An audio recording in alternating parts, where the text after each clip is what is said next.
Good morning, good morning. I never know where everybody's here. Welcome to Razor Artistry Part 2. This is all quite surreal. Good morning, Helen. Good morning, Olivia. Good morning, Debbie. It's great to be here again. Just wait for a few more people to come on. I think we're all getting used to the technology now. So any questions? Down the bottom corner of the screen are two little boxes.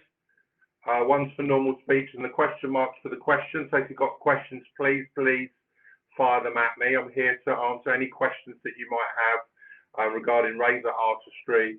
And I also want to share a few things with you about maybe what I think maybe is going to go on in the salon when we return, maybe a little bit of sanitization. Talk about one of the big questions I've got for people that I want you to think about is the question's going to come out in about 5 minutes, like what is a haircut or what is your interpretation? So I'd love to know what your thoughts are on that. Good morning, Danny. Great for you to get on here. Danny's been working really hard at a local store to keep everybody in there with food and stuff. So we have to give it up to those people that are doing that too. So let's just have a little recap from where we were last time. We worked through a few razor tools. This is our model. This is a finished look. She's been coloured, as you can see. So we have used some bang. We just had some red on the back. All right, and then we worked with 0.66 magenta on the top. And last time we worked with a regular carving comb, and lots of you have now purchased these, so we are actually sold out of these. And we also worked with a chopstick probe. So we're going to focus on this a little bit today and show you how this works in maybe a bit more closer detail. But if you remember last time, we took it quite short. We go around, we did a little bit of a disconnection underneath. Just to give it that, I think what I call it a modern pixie because it has a bit more of a fringe. And then when we took the chopstick through the front, you know, we did that on the dry hair to finish it off. You can see it's left it quite piecey. And what I love about razor tools is that we can create lots of different textures, but you can still see that you've got some like almost some piecey. You could call it a hole if you wanted to, but I think it's the hole by design rather than the one that you put by discovery there, really. So that's what I think on that. I think she's come up pretty good. She's going to go to the Passion for Hair Academy, along with a few others that we're doing just to get the razor artistry thing going, and you know, people can have a look at our wonderful Sensus color as well. So any questions from last time, just before we move on? If anybody's got anything, just put in go in the question box, fire me something over. I did this, I've got a tool, I don't know what to do. Anything going? No, they all seem good. They all seem good. Okay, so we're gonna move on to a few different tools. Firstly, what I think I'd like to sort of show people is what is my take on maybe sanitization and what we need to be going back to the salon. I think we all had certain protocols, but this is as far as I've seen it so far. I've got myself a little tray. Hopefully they won't all fall off. All right, so in front of our client, we're going to be going to the client with maybe not all of these, but a few selected tools that you'll use on her. And then I've got some Barbicide spray in here. There's lots of different options with that, and then we'll just give them a spray. All right. But also, one of the questions that came out last time is when you're using a razor tool, what do you do with the blades? So if you can see, I've got a swivel twist here, and if we're going to change the blades, but we're probably not going to change them for maybe every haircut, but I think that maybe the blades, whether they be new or used, that maybe the blades are out. I think that could be a really good pointer. So when you put them onto your tray, the blades are already out, and then you actually put them back in front of the guest. I think that could be good. I don't know what people's thoughts on that is. Obviously, be careful because they are a blade, but they do just slide in one on top of the other. If we can do it. So that's something that's really important. I think this is Barbicide. There is an online certificate that you can get, which is, I think, really useful, and you can maybe show that to you. You know, that could be somewhere so that everybody's taking sanitisation and hygiene and safety all in the best manner we can. And what we also do is in our salon, we've actually been doing this, but you can sanitize your brushes and wrap them. You can wrap them in cling film so that every time you go in front of your guest, you can actually just peel off and open a sanitized brush. All right, so they know that's all clean. This is the HH Seamless airbrush, one of my favorites.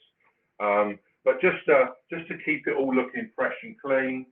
Lots of ideas about disposable towels and things like that. Disposable gowns.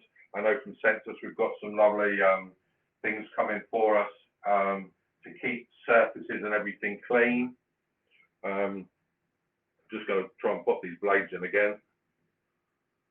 But I think it's just all important stuff that we make something visual, because all those things are really important that we do that. So once you've got your blades in, you can carry on. So the first question I'd like everyone to write down, hang on, I've done the Barbicide course, really good. I've got a certificate to go up in the salon. Yeah, beautiful, beautiful. I think they're all good. They're all good things to get in, all additions. So the first thing I'd like you to write a question down, right? And it's, if you know me, you may get the answer, right? But the question is, what is a haircut?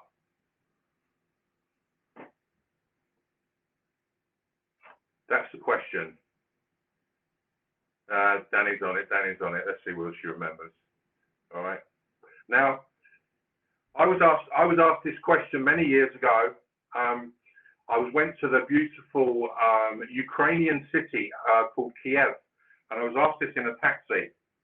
And I'd spent like 20 years of my career cutting hair, doing stage shows and things like that. And actually, I didn't know the answer. So that was about 10 years ago. So what is a haircut? I can see my guys are trying to get it all tied down. If you know it, it's fantastic. It's what's your interpretation of what is a haircut? See what we got coming. Everybody's just saying good morning. Come on, what is a haircut?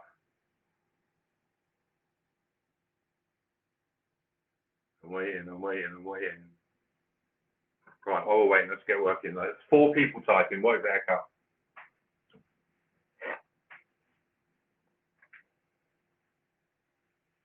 A start with a home hair maintenance program. Oh, well, nearly.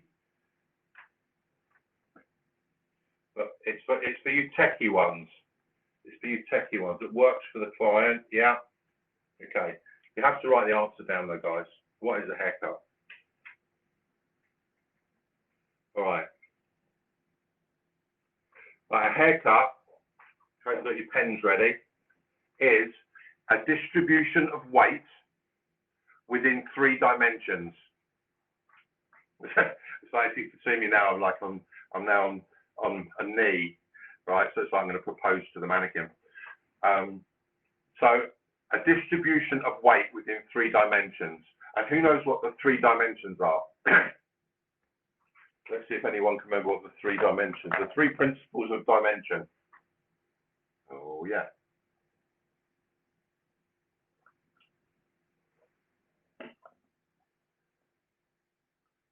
Because this is basic stuff. This is one of my favorite books.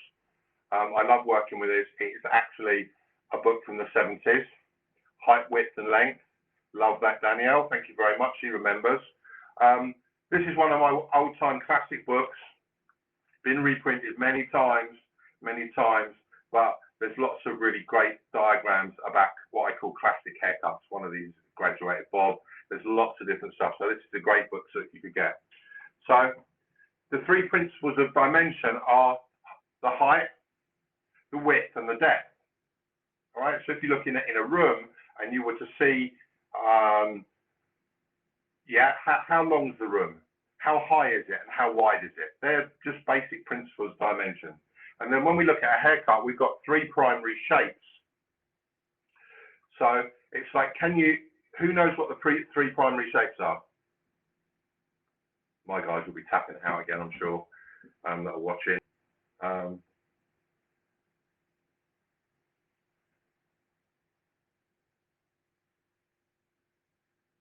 Square, triangle, and round.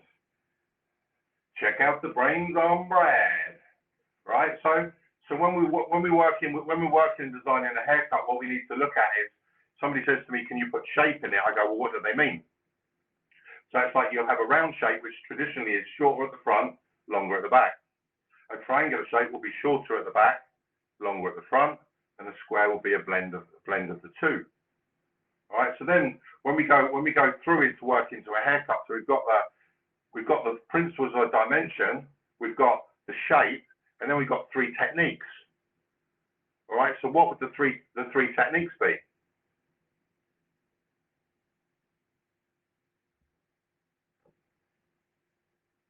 The three techniques how we cut hair. Because we can't. It's difficult. We can't really do a consultation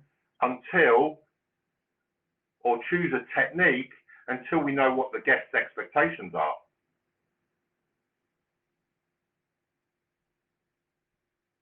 Waiting for some answers. Three techniques.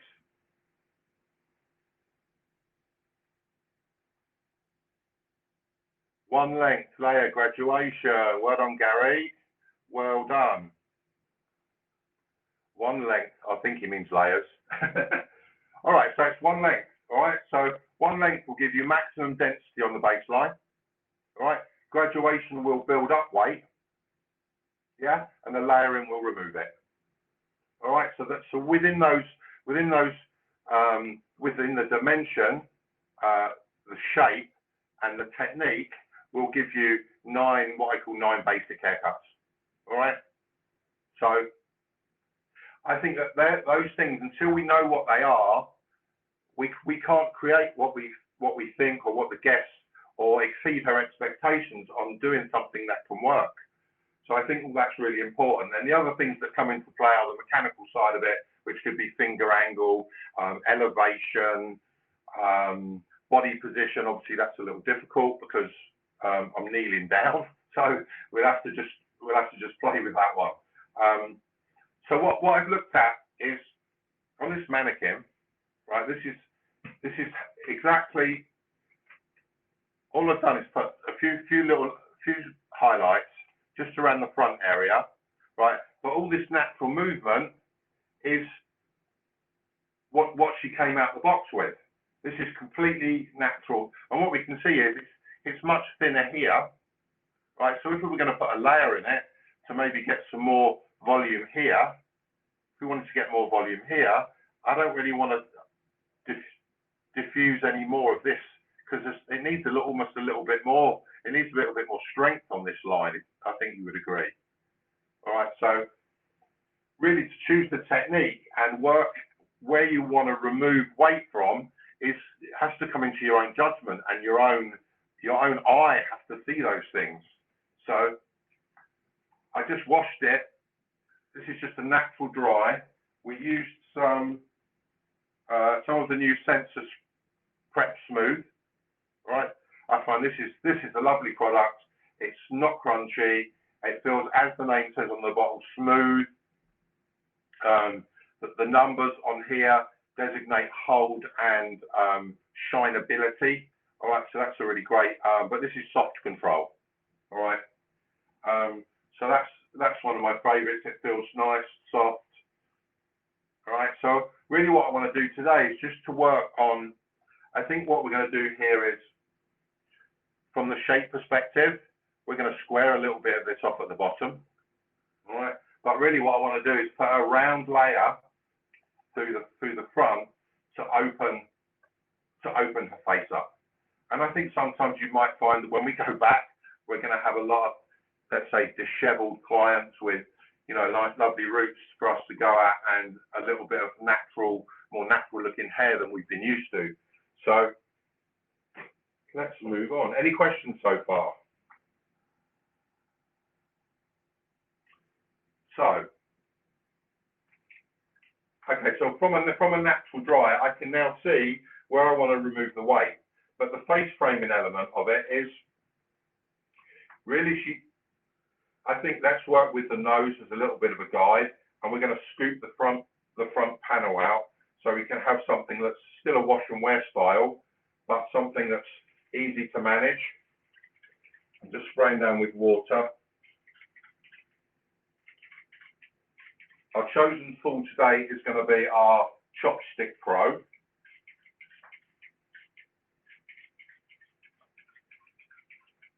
Okay, so I've sprayed with some water. At Donald Scott, we've got a liquid repair tool glide, which has got coconut oil, sunflower oil, just to help the blade glide through. Some of you did buy some of this last week, which is great. And one of my other favorites that I also love working with is the primer from Sensus. So a similar idea product, a little heavier in its condition or its slip, but I love working with primer as well. Fragrance is amazing. So I still want to keep this hair natural. I still want to work with the curl. Now the reason that I'm going to go with a Chopstick Pro is because it's a really flexible tool to work with. You can still work with a comb. And what I would probably choose to work with is maybe a comb that's a little bit wider. I know we do have the wide tooth carving comb, but I want something that's a little looser and a little more, let's say, freehand looking. So just going to comb it through. We want to keep the tension quite loose. I think a lot of people say, oh, I cut curly hair and I always cut it too short. That's maybe because you put it under too much tension and you stretched it to its maximum, and then when you let it go, it just sprung up and it was all tight on the scalp. So put in your guess natural part.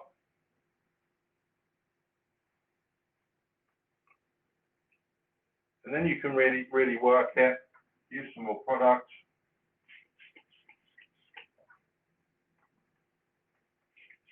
But I think you need to get the feel for that, because I think sometimes when the clients come in the salon, that we take them to the wash house, we do a great shampoo experience, but then when they go to, when you take the towel off, you see all these curls appear, and it's something that maybe you hadn't anticipated before because you can't see the hair in its natural state. And then we have to sort of rethink about what we're going to do. So I would say take center parting. We're not going to be really pinpoint with the sections. We want a looser feel. All right, everything that we got from Vidal everything was very precision. All right, but we want to create a haircut that's giving the hair the natural movement that the clients want. I mean, a lot of my clients have shorter hair, so they're working with sometimes a little more precision. Okay, so if we're going to take we'll take a section, right? So we're going to take an inch diagonal back section. Now, because we start at the front, that means that we're going to create a round shape. All right, the round shape is shorter at the front, getting longer towards the back. So we've taken an inch on the hairline. Now just have a look to see whether you've got let's say the moisture content similar, right? Because if you've got little dry areas, it's going to be a little looser on on the tension. So get the hair nice and evenly wet. But what using a wider tooth will give me a much looser feel. I don't want to drag it really tight that way. I want it just to be looser and a bit more natural. So once you've chosen your length, let's work with a. So if we're going to use maybe the cheekbone as a starting point, and we're going to go from here, we're going to work down. All right. So pick your length. Remember, it's going to spring up. So let's just go a little below, and then you can start skirting through the hair and going from shorter to longer. And this will be really good for what we said last week. Those of you that remember the Jennifer Aniston, and we were trying to do it all accurate with our scissors in there, it was much more difficult. And then we just keep moving down. And you can see that you're getting a nice round shape in here.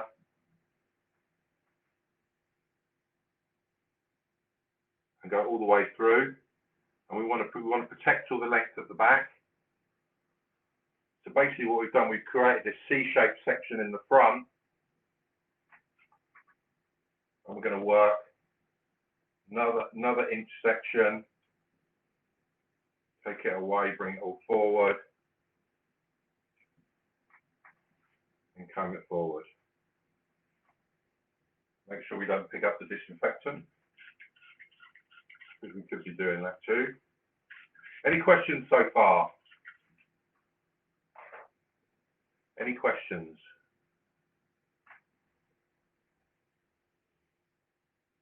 Come on, let's have some questions. All right, so if you can see all right, we're just following the same line all the way through, but it is a much looser feel. We want to keep those curls all airy and stuff like that. And I want to go from short to long.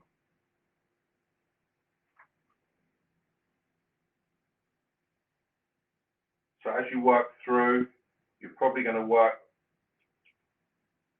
to maybe the crown. You can see lots of people typing.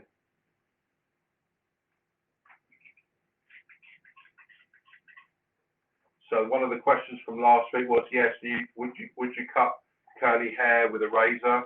Yeah, I would. I would. Can you show how much is coming off, please? About that much. All right, so we started. Right, here's the length. Right, I've left it just below the chin, because what's going to happen is when we dry it, it's going to shrink and go up a little bit. But if you look at the front, the answer, Naomi, is yeah, about that much. Are you standing side on or on an angle? Okay, I'm standing. If I was in the salon, I would stand in front of the client, right, and I would be in here. But you wouldn't be able to see if I did that, yeah, because I'd be cutting it like this. All right, so I would stand. My body position would be at the front. At the moment, I'm doing it on the side and just scooping out this way so that you can see. So how much is coming off? I think when we do the consultation, Damon Lau, good morning. When we do the consultation, right? Sometimes it's the client says, or we talk about, you know, how much are you going to cut off? Right? Is that a big question? Because that's what, yeah, how much are they going to cut off? Right? Do they pay you for what's on the floor? All right? Just remembered. All right? Do they pay you for what you sweep away? No, they don't. They pay you for what they leave. Right? But sometimes the client perceives they get a better value with having more cut off. So it's like, how much are you going to cut off? No, let's focus on what we're going to leave. Let's leave it this length, all right? Because it would work with balance and face shape, and you know, that's all other stuff. But I think people do get really wrapped up on how much you're going to cut off. They get nervous by that, maybe because they've had a bad experience. But all right, so I've just created this shape in here. All right, now for the camera, I'm just going to turn around this way. All right, so you can see what we've done, and then we're going to do exactly the same. We can spray this down, because it's all about, you know, if a haircut is a distribution of weight within 3 dimensions, we've got to take it out the right places. We have to where something's too thick, we have to take some weight away from it, right? And where it's too thin, we need to build weight. So if we want to reduce the weight on the top, we're going to put a layer in it, all right? Anything if we want to reduce weight from here, yeah, it's probably going to be a graduation, all right? Because the graduation will run from 1 up to 89 degrees, all right? And you know, some people say, well, a graduation is 45. No, actually, it sits from 1, right? If you cut a square 1 length bob with your fingers in it, it will graduate it like 1 or 2 degrees because of the thickness of your fingers. You know, and if you're going to layering is above 90. So all those precise measurements, I think, are just important. And I've used this terminology with, you know, every client, because it just adds value to what you're doing. You know, Nicole was saying the other day, you know, that about the 80-20 rule, about shit chat. You know, what are we talking about? The weather. I mean, I don't want to go back to work and talk about frigging coronavirus to you. I've had enough of coronavirus. Well, I want to get back to talking about doing some hair and doing some great colours and cutting this and doing this and making them feel special. And, you know, I know we've all got to deal with that stuff, but sometimes it gets a little overpowering.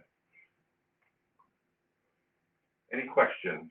All right, so Naomi, wherever you are, what's occurring in Wales? All right, so if you can see this, I've just turned around and I'm going from short, right, to long. Right, now I'm in front of her.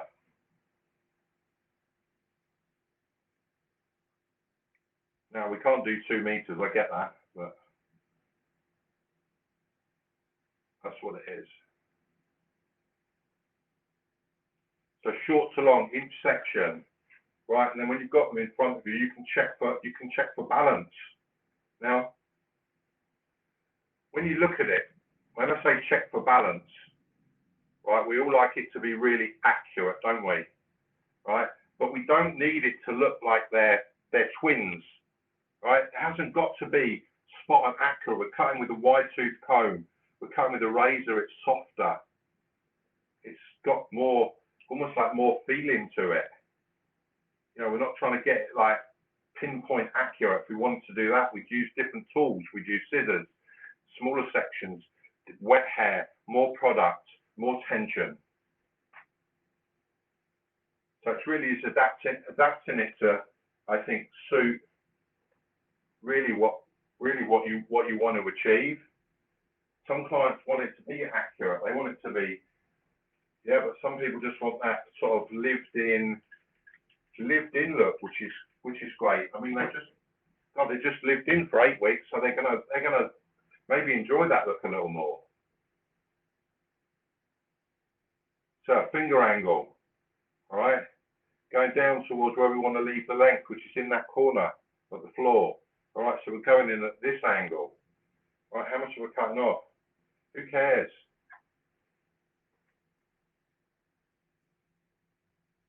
So now we can see we're getting that shaping around the face around here.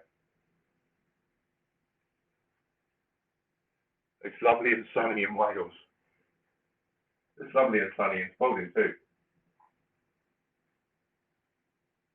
But now you can start to see the shape starting to appear. And I think working with a razor, it's all good to create softer styles. And if you find you get to points where you go, well, that's a little bit fluffy, you can come back to it, can't you? You can change that. The product helps you. All right, so what we've got now is a little more of a C shape in here, but we've protected all the length. Okay? How often would you suggest changing your blades? Okay, right, blade changing. Those of you that were here last time, we did a little bit of that. Now, let's just go into with the Chopstick Pro, all right? The blade here, right? I would say the ideal answer for blades and for a company, I'll change it every time, but we understand that that gets expensive, all right? Because if a blade's costing you, I don't know, £1 each, then they're expensive, all right? So the two here, I would say you change them when it's not doing the job you want it to do, okay? So the carving combs all have two blades, so you've got one side and the other. The Chopstick Pro has a blade, right, but you can see it's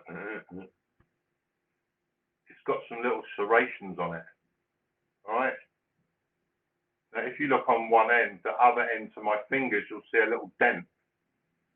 All right, and what that does, if I get a pintail comb, right, I'll try and do it so you can see this, right? So where the blade's protected, right, underneath there is a bit more of the blade. So you put your pintail comb in, you slide it across, right? Now you can see the little dent. So it's now moved the blade that was protected across. So you've got two goes on that. All right, then you can put it back in. But I think what we need to be doing is every time, yeah, we need to be sanitizing. All right. So it's, yeah, I'd love you to say change it every time, but it's like, if the blade's blunt, and I said last time that I've got in my carving comb, I've got an old carving comb and a new one, and I almost take the blades out of the new one when they're gone, because I like sometimes the blade when it's a bit worn. There is another word for it, but I like it when it's the blade a little tired. You can create different effects with it. So, right now, let's just have a look at the length. All right. What's the length doing? Is it looking a bit wispy? Yeah, for me, I'd take some of that off. All right, so keep it loose. I'm not going to put it under loads of tension because I want the hair still to be natural. All right, and we're just gonna pinch. This is called pinch carve, and we can just soften the length off. If you wanted a stronger look, all right, could you do it with scissors? Yeah, of course you could. All right, but we're talking about razor tools. All right, of course you could. If you want to strengthen up with scissors, then strengthen up with scissors. That's fine. Right, but the combination of the two tools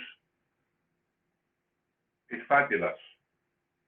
All right, you can use the two together. Right, because a lot of people have had razor cuts, and we said in the last class was, you know what, razor cutting's not bad for your hair. It just depends whose hands the tools are in, right, and what's their training. So, from Passion for Hair, we're gonna put a lot of effort into bringing these tools to you and create some. I think hopefully we're going to do about 4 classes a year in the academy when we're allowed to. Why is changing the blade? Why is changing the blade any different to our scissor blades? Sanitize till they need replacing. Yeah, that's right. I think I'm not sure. A change in a blade is, I think some of it comes from those of you that are barbers out there that do maybe cutthroat shaves. the traditional old-fashioned cutthroat razors that we used to use on a strop, right, you're not allowed to use those anymore.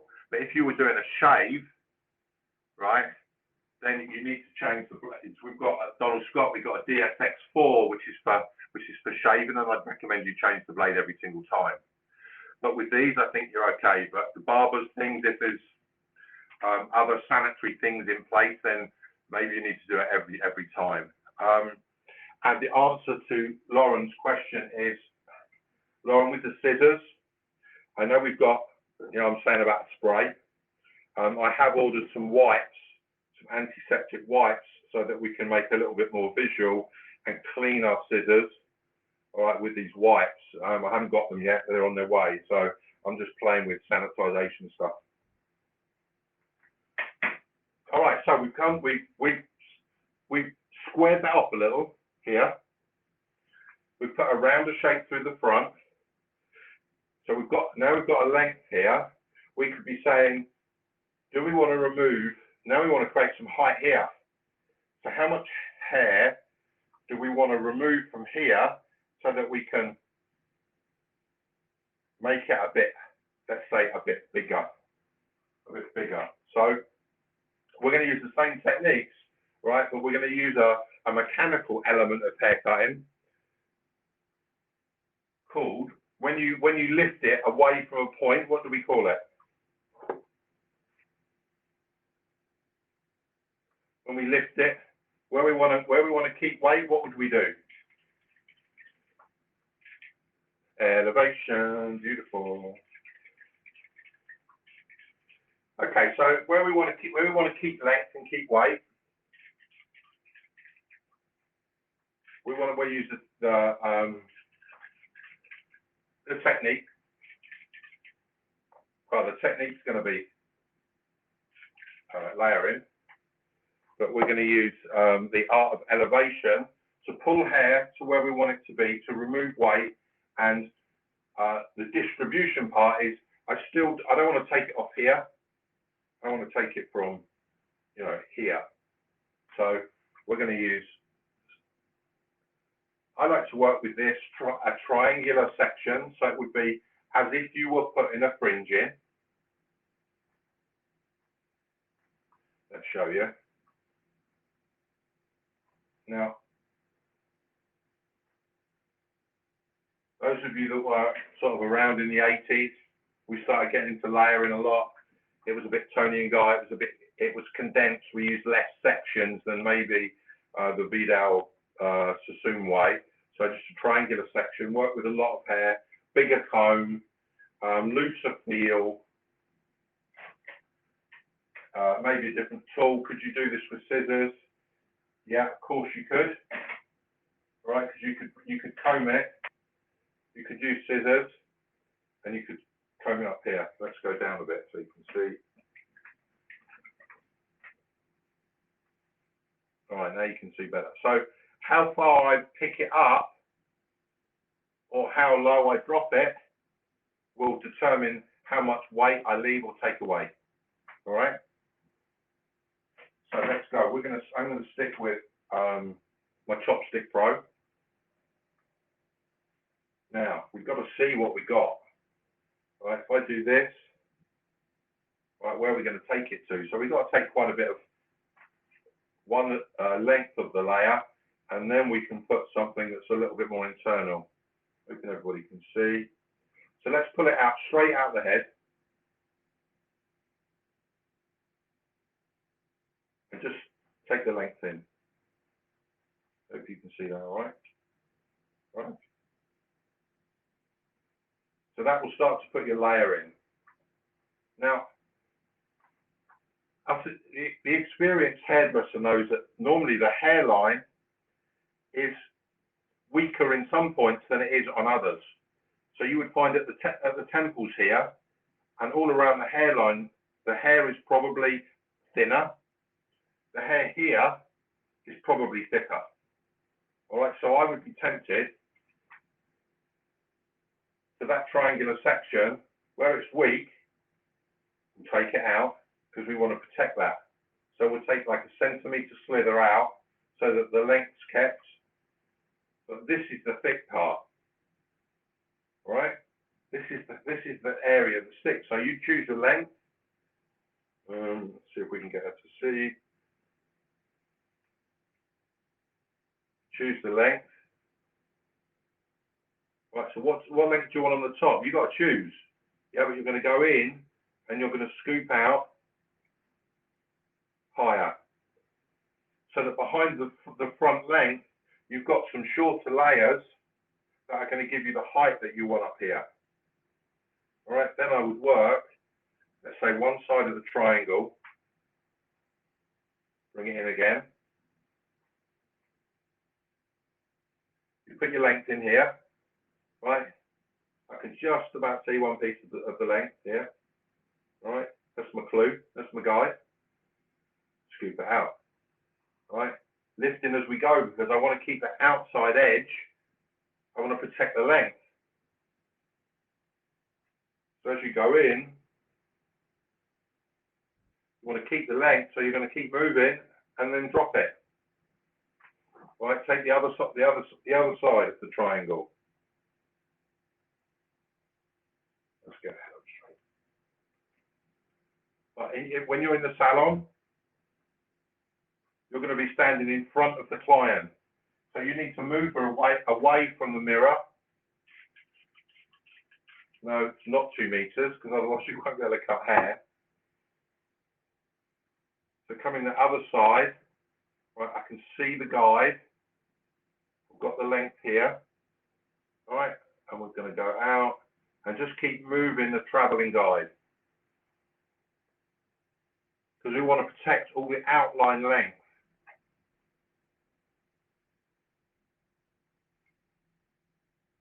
All right, any questions?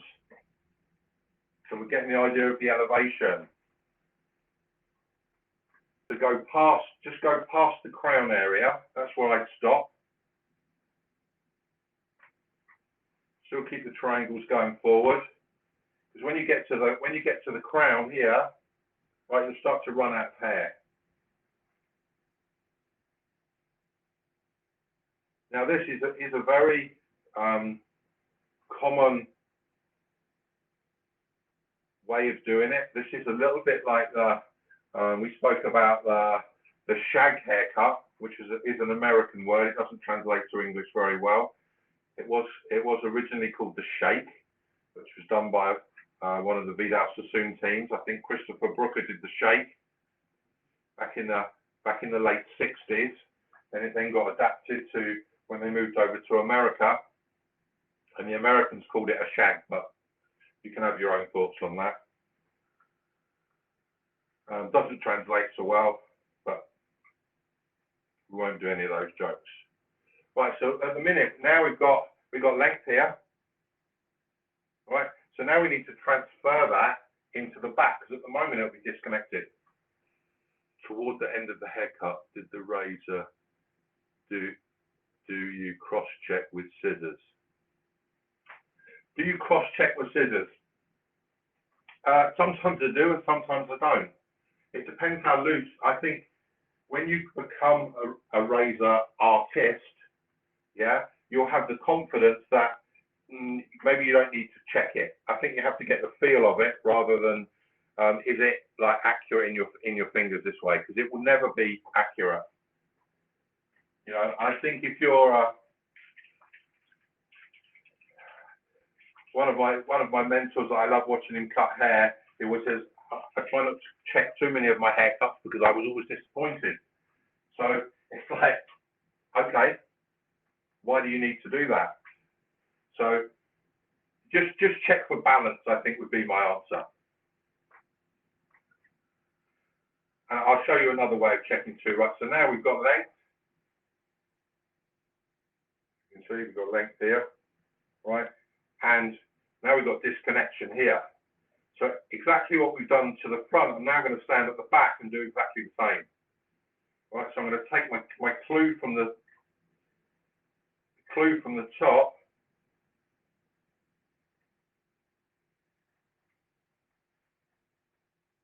So your length will come into play. Yeah. And then what we can do is we can just scoop out, and then we just sort of let it go into sort of fairy dust, really. It doesn't have to be a totally 100% accurate. It's a razor. So as we move our fingers, we can see our length here, right? And we just scoop it out. So it blends, so it balances. Because I do see a lot of layered haircuts, and they're just taking too much hair out here, and then it's not working so well. Richard talked about creating balance the other day, which was a really good point. I think sometimes when we teach people to cut hair, we teach them face shapes. There's one thing we don't teach them in many aspects. I think we teach head shapes. All right, and it depends where you go with that. So here I would just find your length, scoop it out so it's natural. All right, if you want to be a little bit of a cross checker, nothing wrong with it. I think as you build confidence, you'll probably cross check less. Right, now we can check, can't we, with a mannequin? We can turn her upside down. Let's see if we can see the shape. Hang on, I'm trying to work that out myself. All right, we can start to see a shape that's here. All right, so we've gone from short round the front, which is this side, short here, and we've gone to longer that way. All right, so effectively we've got, if it's short at the front and long at the back, it's triangular in its layer on the top. All right, it's round in the face. All right, and we just squared the back off. So we have actually incorporated lots of different techniques in this. We've created these layers. Who can tell me, who knows what a concave layer is? Who knows what a concave layer is? Concave. Two types of layers. What would you say to the client who often think you can't have the rate of causes more blends? Okay, yeah.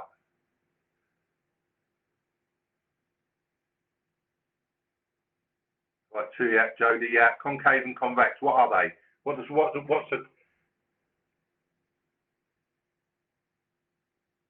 short on the inside? Okay.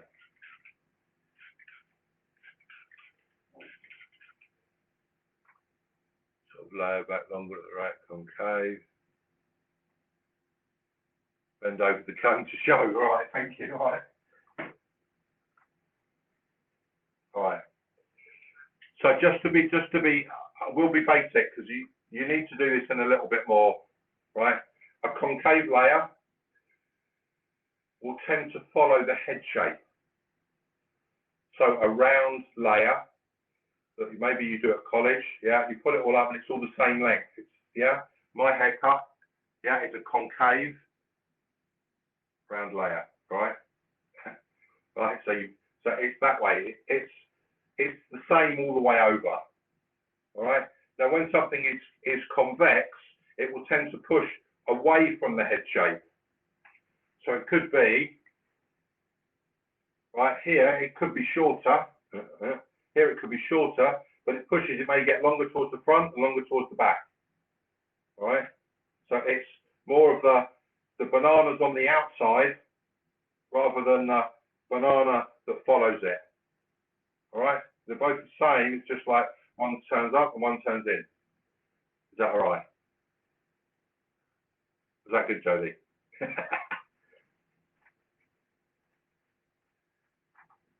All right. So think of it as if you get a banana and you put it on the head, all right? That's concave. Convex will go away from it. So you just turn it up the other way. All right. So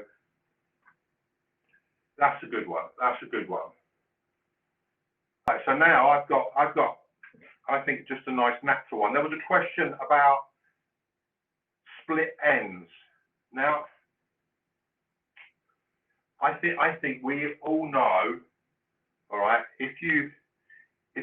when you cut hair with scissors, this is why I explain it. When you cut hair with scissors, right, if you look at what happens under a microscope, yeah, it like shatters the ends. It actually squashes them between the blades. All right. So if you did the same with a blade, all right, if you do that, I can take it off. I can do exactly the same I can with the scissors. This is sharper, right? It's only the action of, let's say, repeated strokes with the razor that you'll start to fray it. All right, one technique that we used to talk about a lot was we used to whittle hair to make it look finer. All right, when I discovered Donald Scott razor tools, I didn't need to whittle hair anymore because look, this is a blade, right? So I can do it.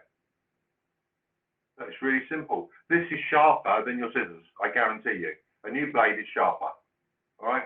So I can do it without that. But it only goes thin when you keep going at it like that. You can see it what it does. But if the hair is prepared and the blade and it's used in the right hands, then you can cut hair with anything, right? I've got colleagues that cuts hair with an axe, right? And you may think that's silly, but guess what blades he's got on the axe? He's got these. We just slide them in, right? And he's done haircuts on stage with a proper axe, all right? But he's from Sicily, so they can do what they want in Sicily, can't they? Because that's like, yeah. Anyway, all right. So shape in. So what I'm going to do now is I'm just going to just a little bit of moisture. Let's use we'll use some primer. All right. I know you can't do this with a client, but in my lounge I can do what I want. So this is a very much a wash and wear style.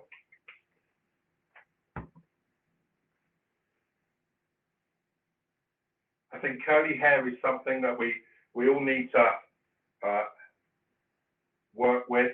I know from doing a lot of stage shows, traveling to different countries, you get lots of different ethnicities of hair. So I always used to take the ones that I wasn't quite used to, because it made me a better hairdresser for working with, let's say, curls and I don't know, and even as we move around the world, each hair's got its own characteristic to what's good and what isn't. So in the meantime, we're going to use a diffuser to dry. Now, this is a tool that I love, and what I want to show you is H.H. Simonson have just brought out a sexy new little compact dryer, all right, available from Passion for Hair, obviously. But the trick that I like is in the diffuser, we can adjust the airflow. Now let's see if this is going to work. Can you see the silver bits in the middle? All right, it's like the holes are blocked. If I twist it, let's go, we did this earlier. If you twist it, you can see that the hole's open. Go again, closed, like an old kaleidoscope. So we can adjust airflow, not only from the dryer, but through the diffuser too. Can you see it? Here we go. I like that. You can do that all day. Okay, so let's open it. Right, now we just fit the diffuser on. I would say when we're doing this, keep the airflow low and the heat medium.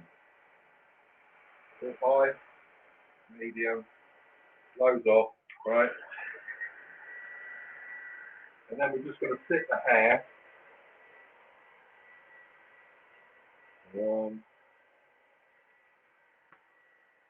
We're just going to stick the hair in the bowl.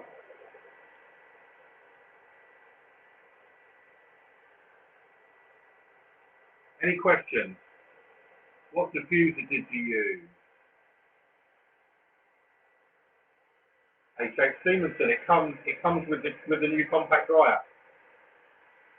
Right, so I've got at the moment I've got the whole blocked off, so I've only got a very lighter airflow, and that's simply because the hair's not really wet. I've used more of a dry cutting technique. So I get thinking questions. A razor cut. This is part 2. The next stage is we're going to go to we're going to take some classes. We're going to format some classes that we can take to Passion for Hair. If you need any tools in the meantime, if you can write this down, if you want to see the website, it's uk.donaldscottnyc.com. Everything is available and we can ship. Maybe Declan could type it up for me. uk.donaldscottnyc.com. We have got some stock and we've got some more coming.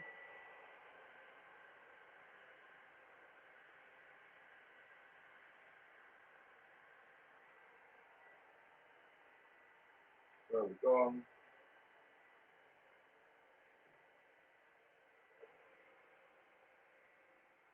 Do you recommend 6 weeks for haircuts? Do you do exactly the same?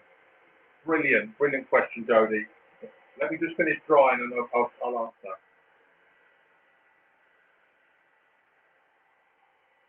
Because I'll be really honest, to trim hair with a razor is really difficult. Well, I'll have to show you why. Right. So we'll just let her dry naturally. Now, if we have that client,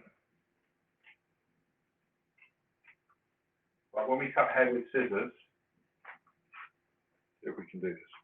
When we cut hair with scissors, we'll cut it in our fingers, all right, and we can cut a little bit off, all right. When we cut with a razor, we cut on the other side of our fingers. So instead of on the inside, right, just generally speaking, right, with a razor, yeah, we cut on the outside of our fingers, all right.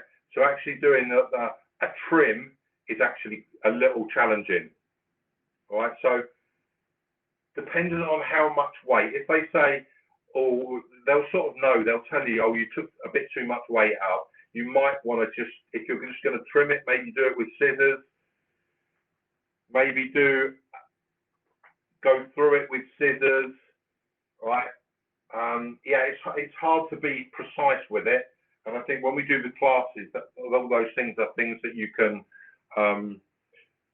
refine and you can see it on let's say real hair mannequins or whatever we choose to use. You can see the real fine detail of what we need to do. So, any questions before we? Where is she? Where's she gone? No, she's coming back. Any questions?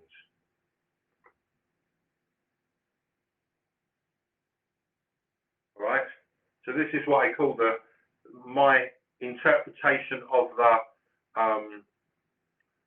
the shake hairstyle. My interpretation of it, let's say, in a modern manner. Any questions? There's one coming in. A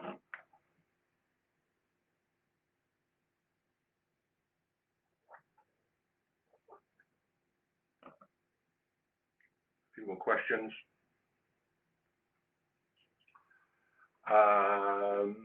I have not used a razor to cut before. Wow, that was really helpful. Thank you. Good. If you need any more assistance, just drop me a message.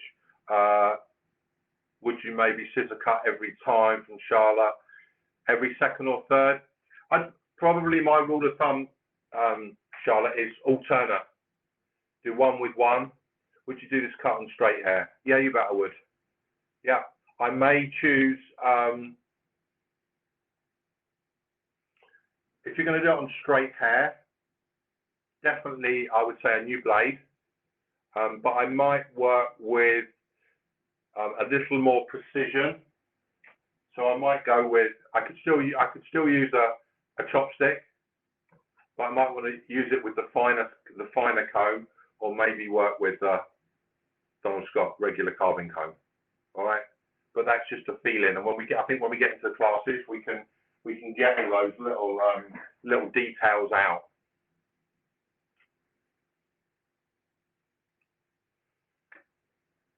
So any more questions?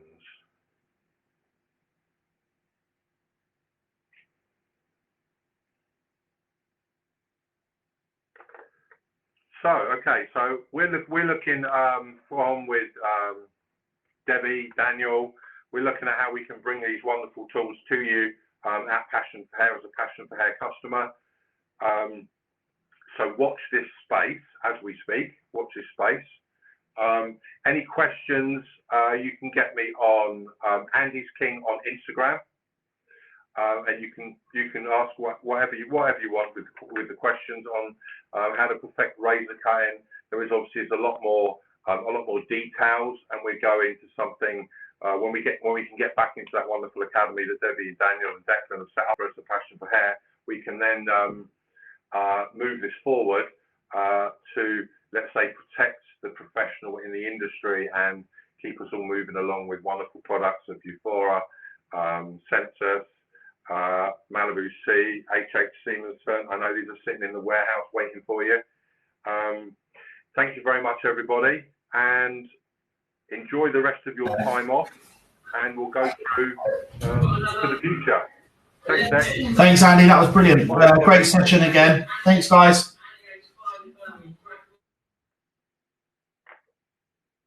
Boom. Hope you turn me off.